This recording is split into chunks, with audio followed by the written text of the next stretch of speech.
Yo, what is going on, guys? SCJ here, back with yet another Warriors video, and today we're going to be looking at how and why the Warriors were the best team of last decade.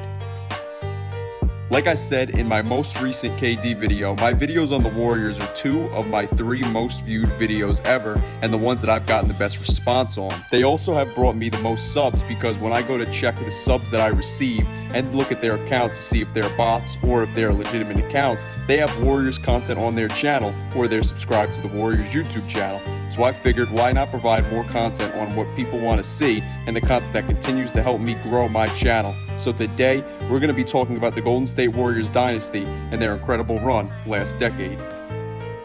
So like I talked about in my last Warriors video, Bob Myers has been a terrific GM during his tenure in Golden State. His first move as the Warriors GM essentially ended up landing him his first NBA championship, or being a huge reason why he won his first NBA championship during his tenure with the team, and in just his third season with the team. And that was in the 2012 NBA draft. He made his first managerial move, or moves, and selected Harrison Barnes, Festus Ezeli, and of course Warriors bully and spark plug Draymond Green. These were really important moves or selections by Bob Myers, as two of them, Draymond and Barnes, were key starters and contributors during the Warriors' runs to the NBA Finals, and the other one, Festus Ezeli, ended up actually starting games in the NBA Finals for Golden State. So for a team that hadn't won a championship in a number of decades, Myers' moves in the draft helped the team win their first championship of this millennium and their fourth championship overall at the time during the 40th anniversary of their previous championship back then, and that was from the 1975 season.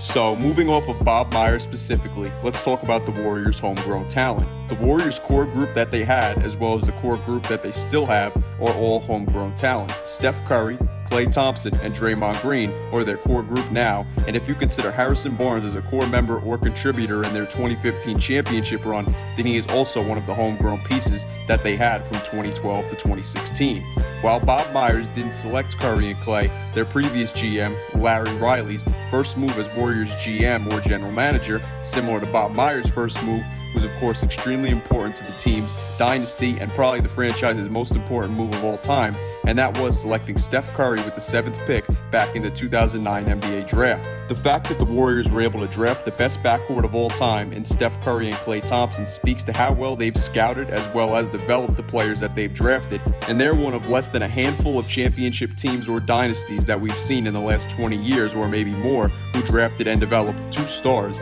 and that shows either how lucky or how good they've been as an organization. And even if they did get lucky, it's like I always say, luck is the residue of design.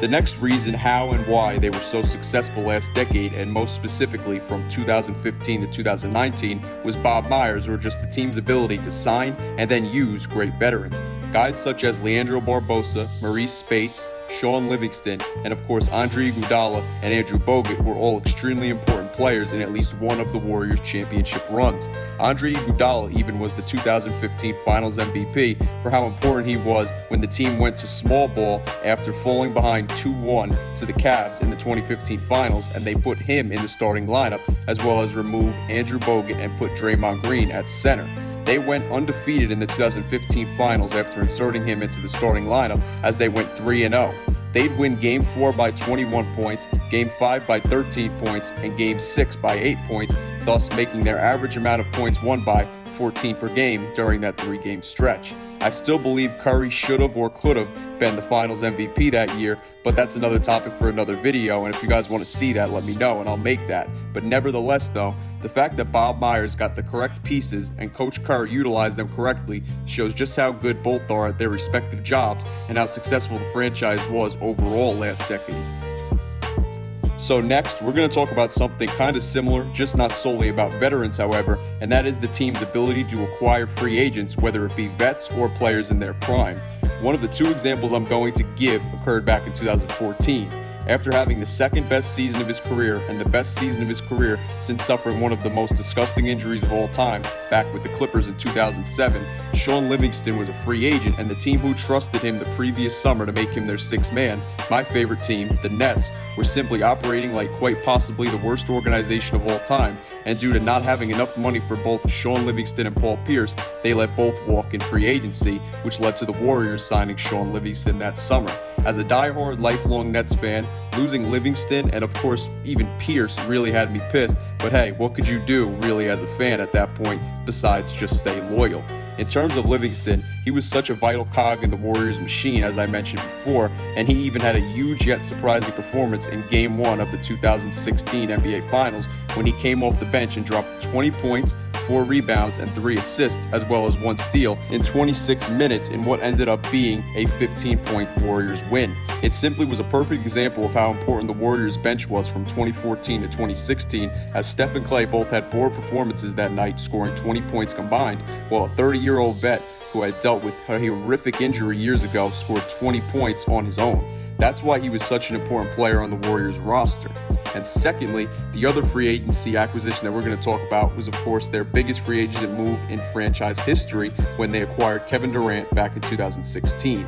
Landing the biggest fish in the pond to go with your other amazing ones in which you drafted is truly the strategy I'm sure every team wishes they could follow as well. They truthfully had the perfect model and the most ideal one in drafting and developing their own draft picks into stars and then acquiring a star or superstar in free agency. This is a model I'm sure all teams would love to follow themselves. I'm sure we already see teams trying to follow the same model, they just sadly haven't had the same success that the Warriors have had in doing it.